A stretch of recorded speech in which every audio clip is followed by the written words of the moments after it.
Hello Sky Traders, welcome back to a new YouTube video. This is your weekly recap and forecast where we cover what happened over the past week when it comes to events, when it comes to technical and fundamental analysis, and what's most likely going to happen in next week, and to draw an overview or outline what to do, what are we expecting, and in terms of technical and fundamental analysis. This is Mina, your trading coach, so without further ado, let's get started. In this video, we're going to analyze the euro dollar. And as you may know, the US dollar right now is fluctuating, and there is a lot of volatility, not only because of the technical wise or the technicalities comes to chart, but also when it comes to fundamental and news that BRICS countries are now trying to dump their USD, or petrol and gas exporting countries are trying to accept payments in their native currencies or the yuan.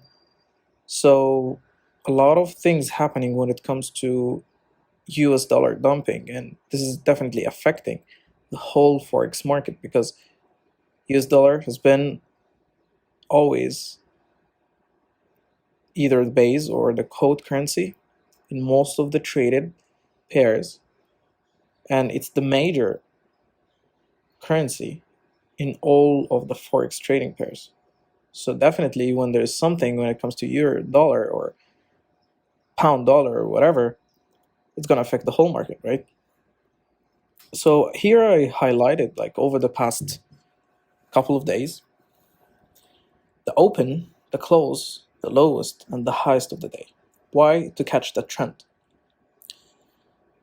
Let's start analyzing from 15th of March 2023, right? We took out all of the liquidity and all of the orders sitting below this price levels. And how did we know that we took all of the orders? Because orders has been accumulating, it's been consolidating, the market has been consolidating during this day, and this day.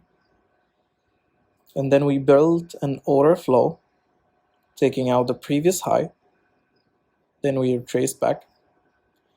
So we know now that a lot of buy orders built during these 3 days, right? If we're gonna trade back to these levels, what's the market trying to do? Trying to take out all of the stop losses of these orders, right? And again, stop losses of buy orders are sell orders. Stop losses of sell orders are buy orders. We took out this liquidity, we touched this area, tapped once, and then rejected with an order block, trying to trade back, fulfilling this order block, and rejection with a high pressure buy candle. We took the previous high the next day. During New York session, we tried to trade back to the previous broken market structure, and we traded back taking the previous high. Next day, during New York session, traded back taking the previous high of the previous day, and so on. So we're always trading back during New York session to previous broken market structure and taking the previous highs, right? This continued to happen over 1, 2, 3, 4, 5, and 6 days. Over the past not the past 6 days, but over these 6 days. Making a trend or formulating a trend. When we try to trade back, if the market is trying to trade back, it's trying to trade back to what level? To take the previous orders. How we know that we are taking the previous orders?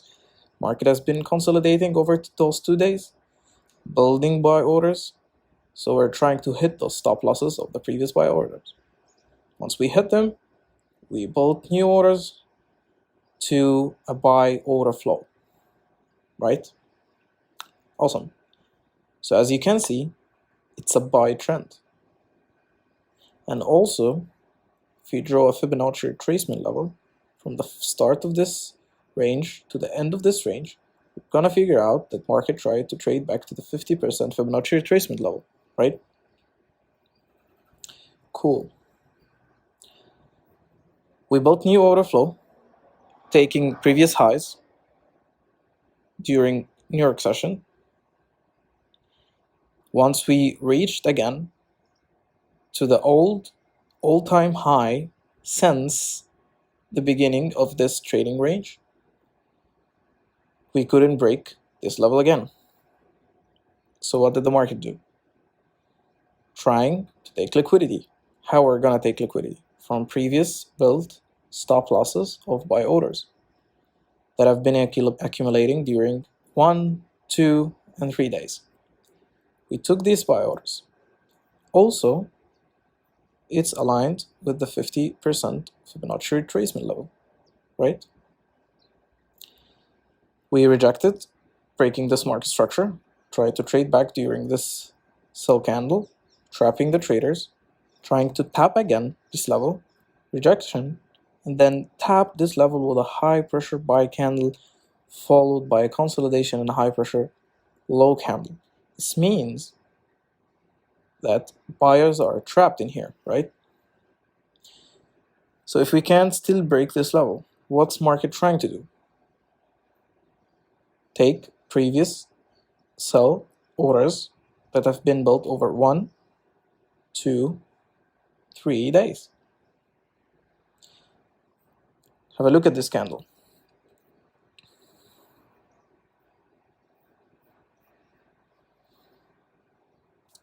We traded back,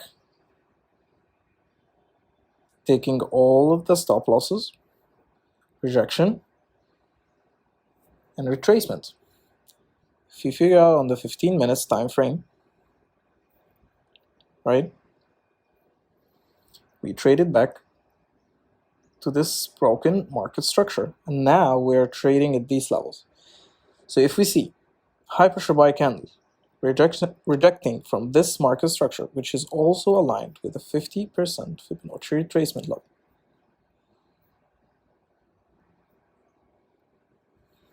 right? If we see a rejection, the high pressure buy candle breaking this market structure, trying to trade back, then we can see new highs taking this previous highs. Why? Because we tapped the liquidity pool in here, which is aligned with the 50% Fibonacci retracement level on the global range, right? Had a rejection, we're trading back to the market structure. This is an opportunity. What if we didn't break this market structure with a high pressure buy candle and we closed below this trading range? You know what we can expect? Trading back to this breaker block, because it's not going to be an order block in this case. We're going to see lower low taking this liquidity. And even we can see at this time trading back to the previous or the start of the trading range. This is how you can formulate your trading buys. Go look into your chart, draw the highs and the lows of the day, and wait for the confirmation. And once you have this confirmation, you have 3, 4, maybe 5 entries over the next week. Thank you so much for watching. This is Mina, your trading coach, and see you in next videos.